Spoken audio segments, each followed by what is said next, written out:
পৰম শ্ৰদ্ধাৰ অসমবাসী ৰাইজ, পুৰণিক বিদায় দি নতুনক আদৰি লোৱাটো প্ৰকৃতিৰ নিয়ম আৰু সেই নিয়মকে সাৰোগত কৰি আমিও আগবাঢ়িছোঁ এটি পুৰণি বছৰক বিদায় দি নতুন বছৰক আদৰিবলৈ।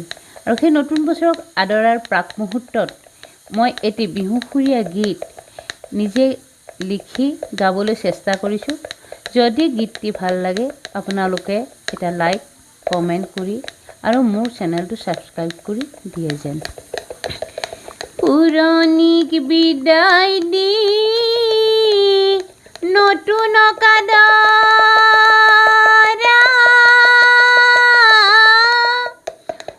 আজি প্ৰকৃতিৰ নিয়ম, প্ৰকৃতিৰ নিয়মক মানি